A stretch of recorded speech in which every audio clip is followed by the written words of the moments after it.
Pernahkah kamu menyaksikan momen spektakuler seperti ini? Cobalah diingat kapan dan di mana. Iya, selamat jumpa lagi kawan-kawan. Kali ini kita akan jalan-jalan menggapai puncak surgawi ini dalam suasana kebersamaan yang hangat dan menggembirakan. Yuk, kita ikuti terus.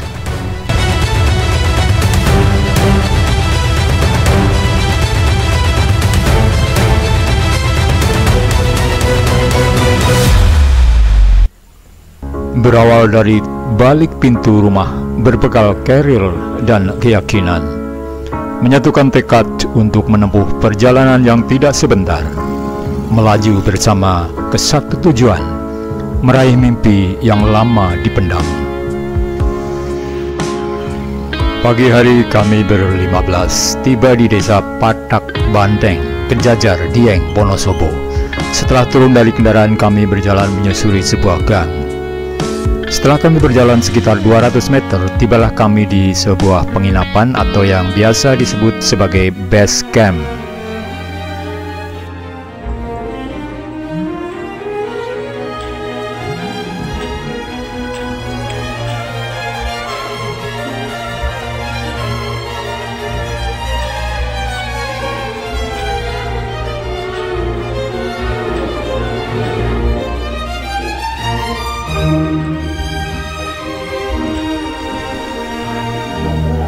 Pagi hari itu juga, sekitar jam 11, kami sudah bersiap diri untuk melanjutkan perjalanan meraih mimpi.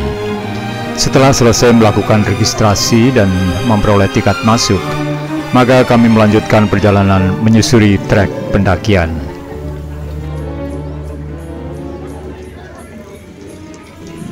Nah, kamu lihat, di halaman kantor registrasi ini begitu banyak sepeda motor yang diparkir.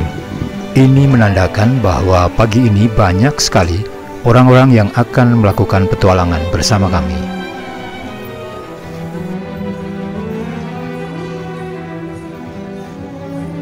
Oh iya kawan-kawan, ini sebagai informasi untuk kamu yang ingin datang ke sini, bisa menggunakan kendaraan umum, kemudian di Terminal Mendolo Wonosobo berganti kendaraan yang akan mengantar kamu ke sini. Atau jika kamu menggunakan kendaraan pribadi, tidak perlu khawatir karena di sini di Desa Patak Banteng ini tersedia banyak penginapan dan tempat parkir yang luas, baik untuk roda 2 atau roda 4.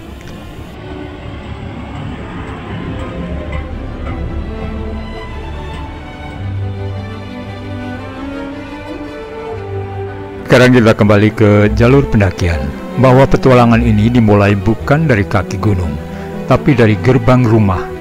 Dengan rangsel penuh semangat dan hati yang berdegup kencang, kami melangkah, meninggalkan rutinitas kota untuk sementara waktu. Perjalanan panjang di depan dihiasi tawarnya teman-teman seperjalanan. Obrolan ringan dan impian akan samudra awan yang sudah membayang di benak. Setiap kilometer yang terlewati mendekatkan kami pada keindahan alam Dieng yang legendaris. Perjalanan ini dimulai dengan melahap tangga 1000, menyusuri lorong-lorong rumah-rumah penduduk dan ladang pertanian. Kemudian sampailah kami di ujung tangga 1000 ini, yang ternyata itu sebuah pangkalan ojek gunung.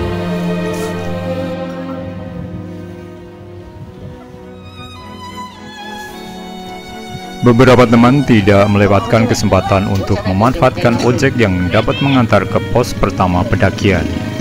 Ojek gunung memang cukup membantu untuk menyingkat waktu perjalanan dan menghemat tenaga. Namun, kita lihat, Reni, Vera, Angga, dan beberapa teman memilih untuk tetap berjalan kaki sampai ke pos pertama. Anggap saja sebagai pemanasan untuk pendakian sesungguhnya.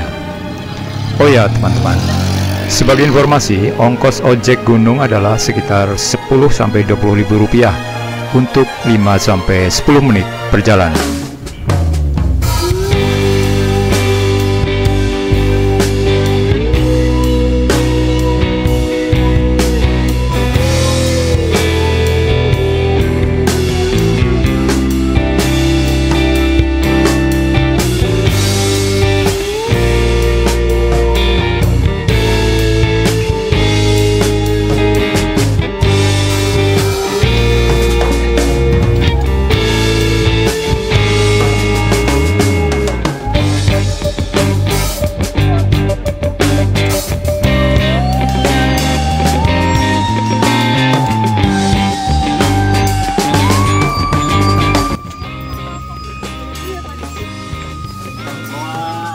Kan mah sudah.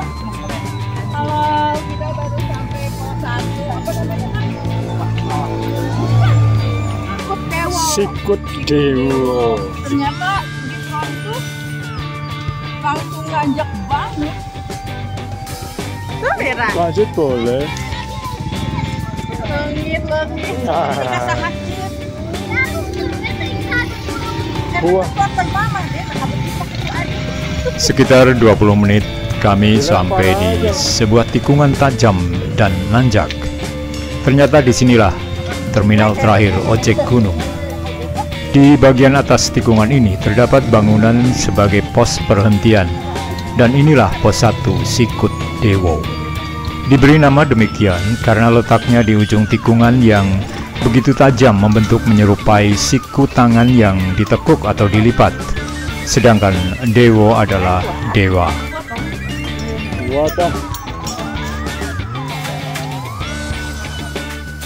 Dari tempat inilah kami mulai melakukan pendakian yang sebenarnya, karena tidak ada lagi kendaraan yang dapat membantu kami untuk ke puncak.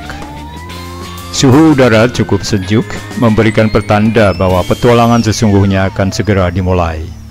Suasananya ramai karena banyak pendaki lain, semuanya bercampur menciptakan energi kebersamaan yang luar biasa.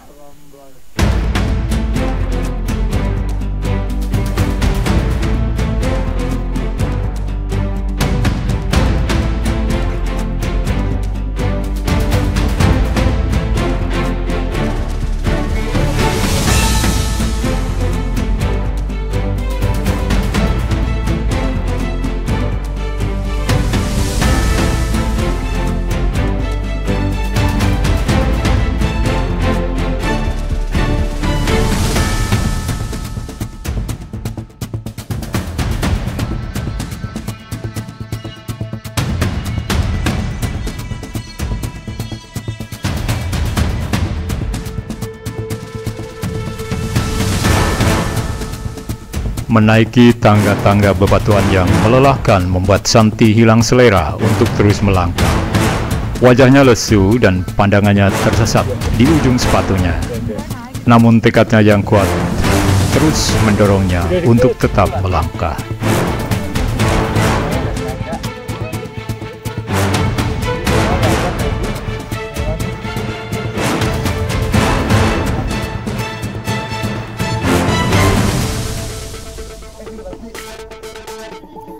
Tinggal 2 tikungan.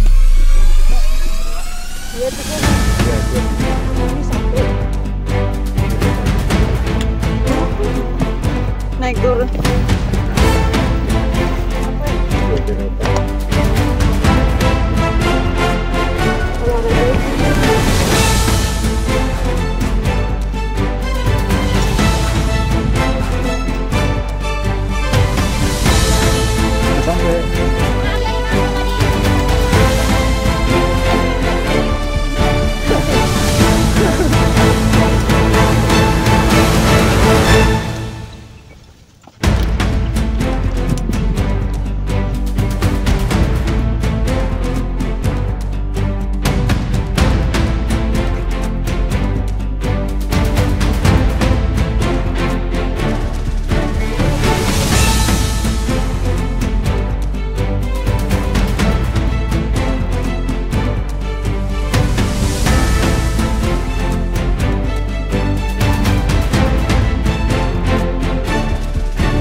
Kembali kami melanjutkan untuk menyusuri jalur dengan tangga-tangga yang membuat lutut terasa akan terlepas.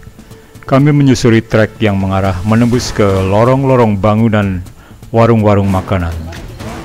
Bau harum mie instan dan semerbak kopi hangat menggugah selera, memprovokasi rasa lapar dan haus yang makin meronta, menuntut perut untuk dimanjakan.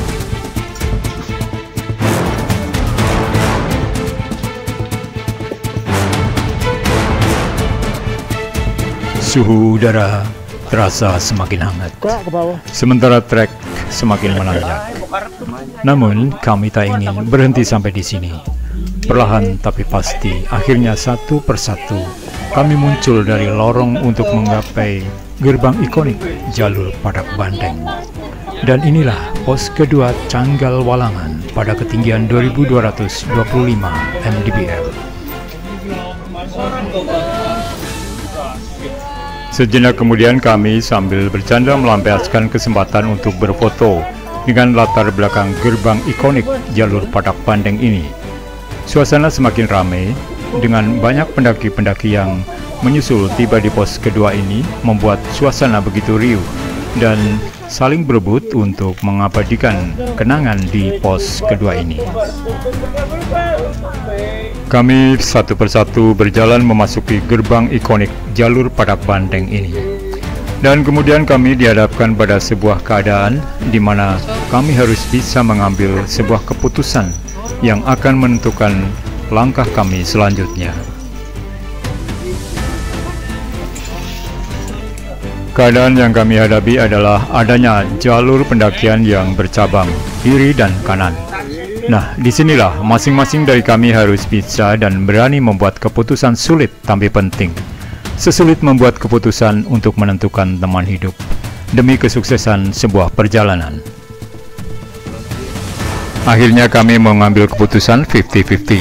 Artinya sebagian dari kami yaitu Angga, Vira, Reni, Kakak, Bunda Fei, dan beberapa orang lagi memilih jalur lama, sedangkan teman-teman yang lain memilih melalui jalur baru.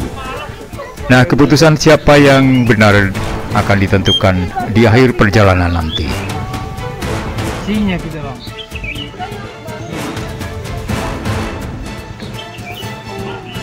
Baru ke kanan. Setelah beberapa puluh meter memasuki jalur lama atau jalur yang ke arah kiri, kami menjumpai tanjakan seperti ini. Trek diawali dengan kontur tanah yang landai dan berdebu, kemudian berlanjut dengan tanjakan yang cukup terjal. Meskipun telah tertata tangga-tangga dari batang-batang pohon, namun tanjakannya cukup terjal dan menguras tenaga. Beruntung, vegetasi banyak dipadati oleh pohon-pohon besar dan cemara yang rindang, sehingga trek terlindung dari terik matahari.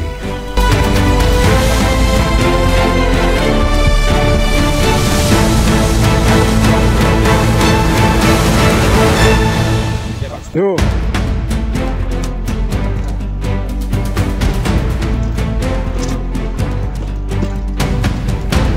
Namun apa yang terjadi di jalur yang ke kanan atau jalur baru, kondisinya masih landai dan nyaman seperti ini. Rasanya kesal telah memilih jalur lama.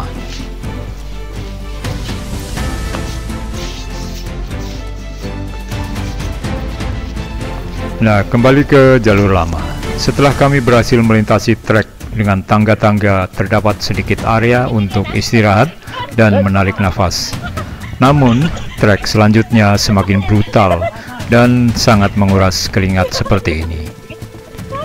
Dari jalur yang disusun dengan tangga-tangga kayu, kemudian berganti dipenuhi dengan batu-batu besar yang menyulitkan kaki untuk menapak. Kami harus pandai-pandai memilih bagian jalur untuk pijakan kaki agar lebih nyaman dan mantap dalam melangkah. Namun, apapun itu, yang terjadi adalah kami semakin kelelahan.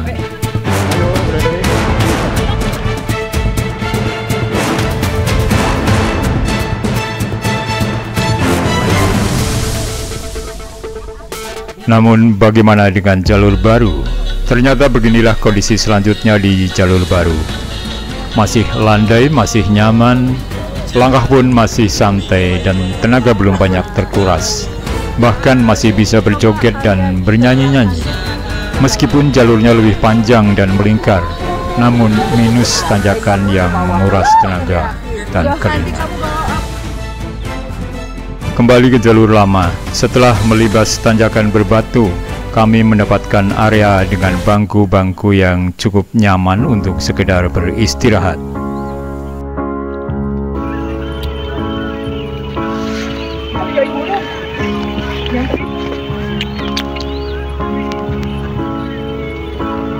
Udah, kasih.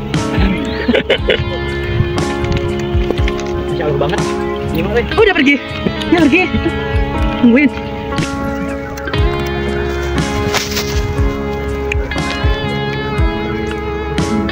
Bentar, ini ada 2 otak.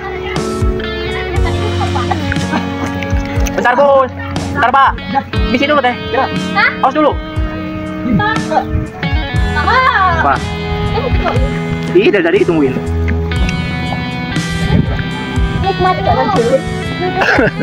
Kita bisa sambil live guys.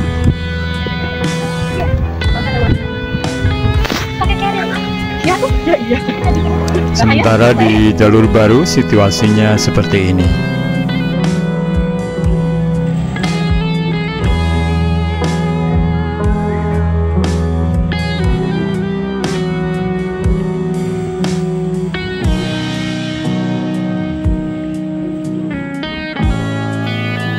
Setelah cukup terkumpul sisa-sisa tenaga, dengan semangat kami melanjutkan perjalanan. Namun apa yang kami hadapi selanjutnya adalah kontur tanah seperti ini. Ya, inilah tanjakan 1000 ular. Terlihat treknya dipenuhi akar-akar pohon besar yang saling membelit seperti ribuan ular melintang di sepanjang jalur.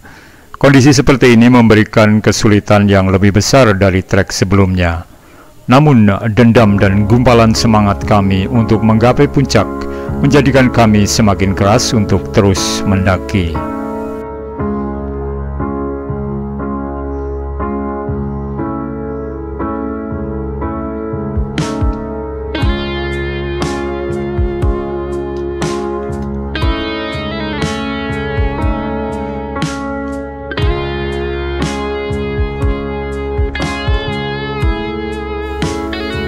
Sementara itu di jalur baru hanya bisa ditemui tanjakan dengan tangga-tangga yang sudah tertata rapi semacam ini. Dan seperti inilah tanjakan yang paling sulit yang ada di jalur baru.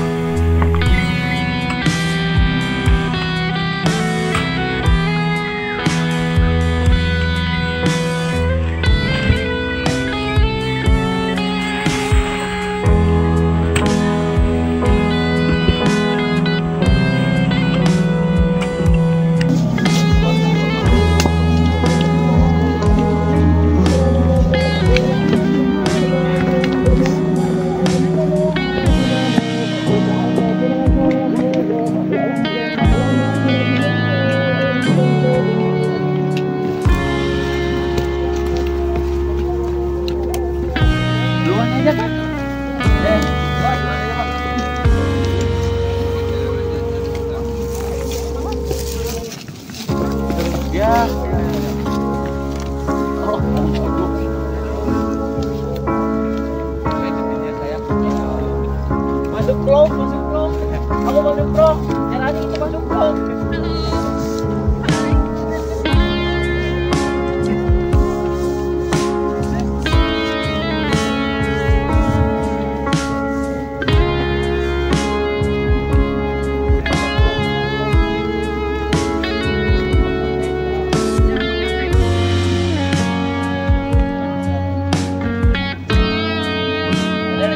Yuk.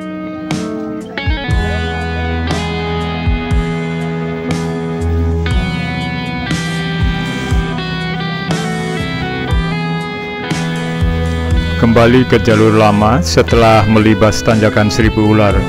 Akhirnya kami sampai di area yang disebut sebagai Pelawangan. Ini adalah posisi terakhir dari tanjakan. Dan setelah ini jalurnya menjadi landai atau sedikit saja tanjakan sampai ke puncak. Selanjutnya jalur akan kembali bertemu dengan jalur baru dari pos 3 dan menyatu sampai di pelataran camp di puncak Gunung Perahu.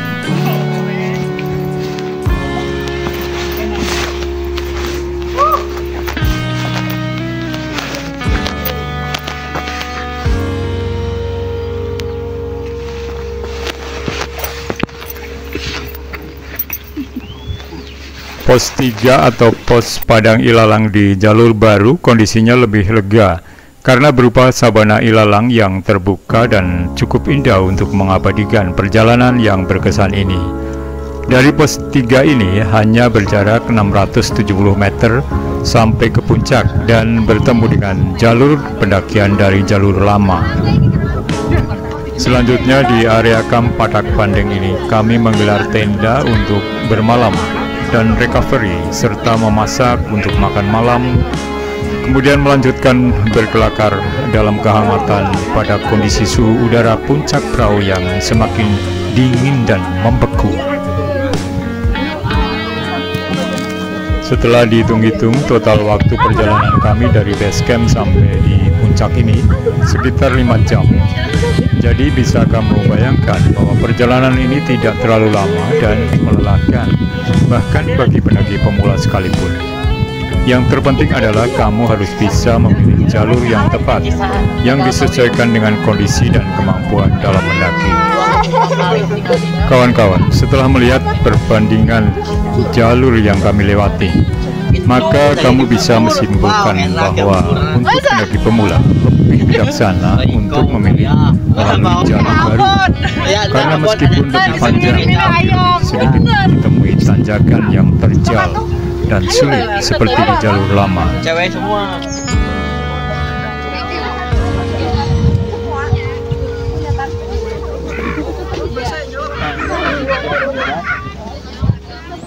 Master kuat harus. Ayo Ren. Rene. Ya cakalan apa? Salapan ikut kami. Habis resort. Emang mah? Enggak Malaysia. Jadi kan kita dari belakang udah kelihatan. Iya. Jangan lu foto. Ya di sini yang banyak pos. Kakak dari belakang.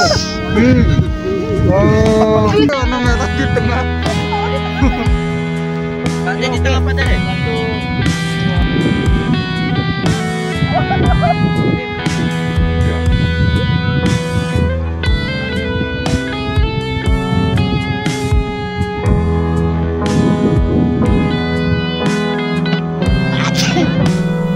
Setelah semalaman puas membeku di dalam tenda masing-masing, paginya kami terbangun karena dikejutkan oleh hiruk pikuk dan ramainya suara keributan di luar tenda.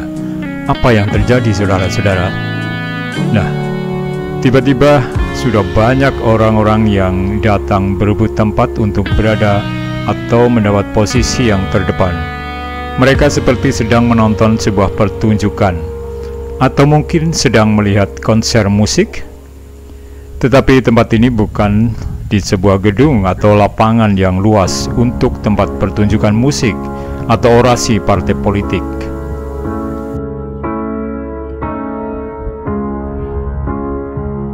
Yuk kita ikuti terus saja apa sebenarnya yang sedang terjadi.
Nah, itu dia.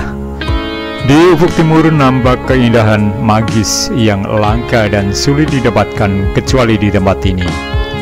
Langit yang berwarna jingga kuning keemasan muncul menggelorakan keindahan di ufuk timur. Warnanya yang indah menenggelamkan dan menegaskan penampakan siluet jajaran gunung-gunung yang diselimuti kabut tipis nan lembut. Kelembutan yang menyelimuti gagahnya gunung-gunung kembar Sumbing dan Sindoro yang dikelilingi gunung-gunung kecil di sekitarnya.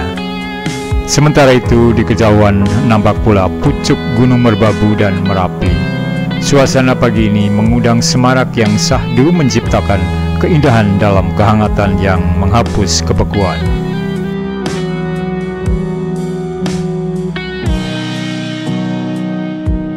Setelah kami puas memandang dan menikmati keindahan atap surgawi terbitnya sang surya di Istana Para Dewa, kami melanjutkan petualangan menjelajah puncak Gunung Prau ini.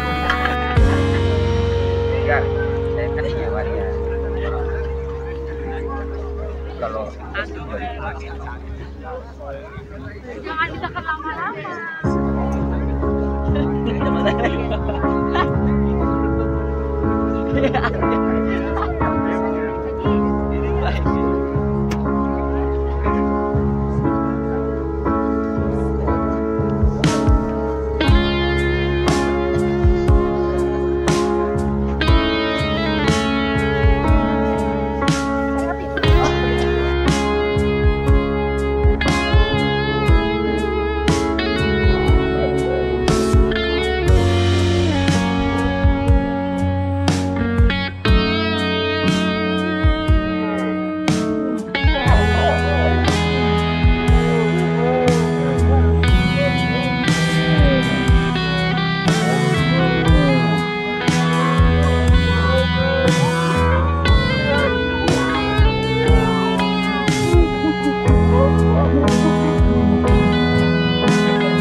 Ketika kami sampai di tempat tertinggi di Gunung Prau ini, di sebuah area, sekali lagi kami dikejutkan oleh suasana yang aneh.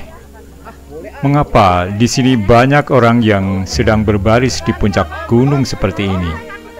Apa yang mereka sedang lakukan?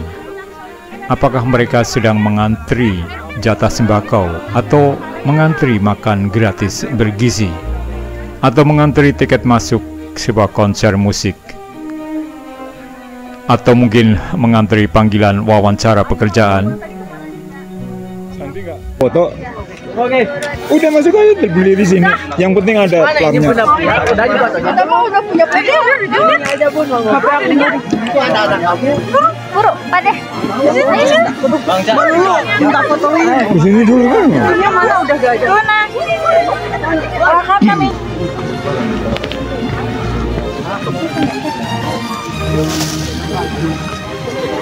Pasti ada. Mana ya?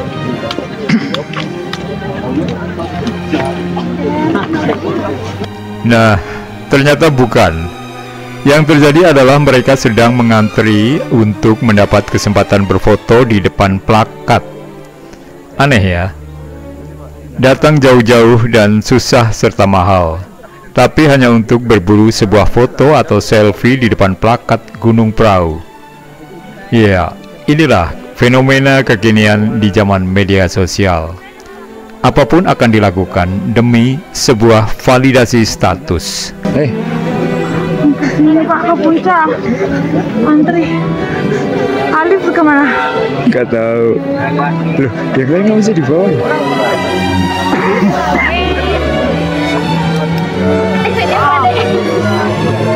Mau Hai Pak. antri sembako sana. Ya antri. Panjang banget tuh sampai sana. Oh iya. Oh ini ngantri. Ngantri dari sana.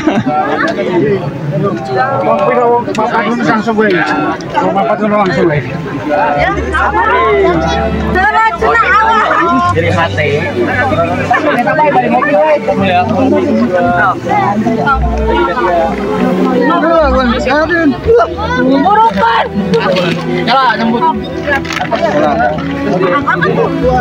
Orang berdiri lagi di sana. Tan. Ayo, Kak.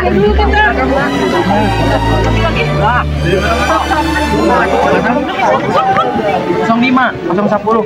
Bunda sini Bunda.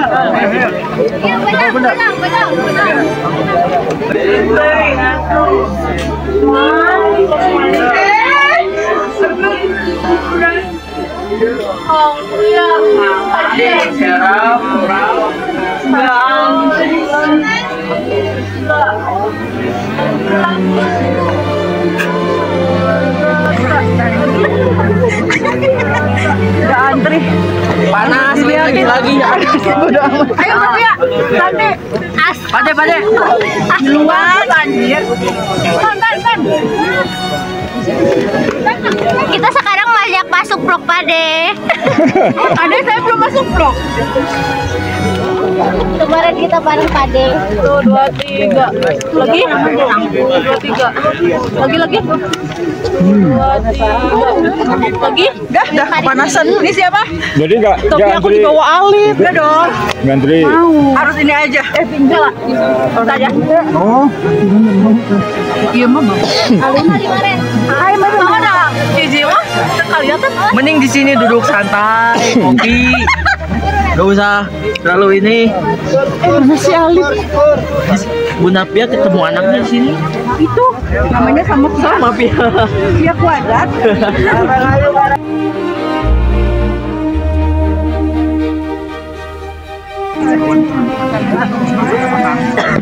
Di luar di belakang. Oh ya. Atau nih mana ada yang susah ya? Ini nih, teh. Kenapa ya? Kita mau ya? Kita kopi lah.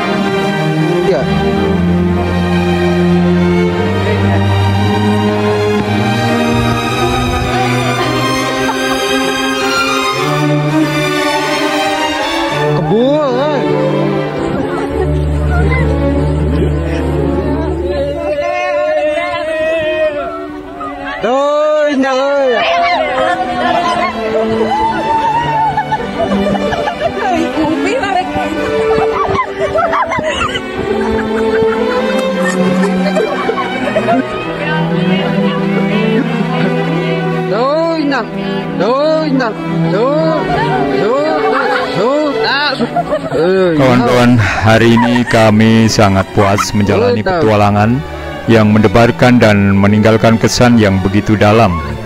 Dinginnya udara Gunung Prau mencair bahkan memberikan kehangatan di dalam kebersamaan yang sangat berkesan ini.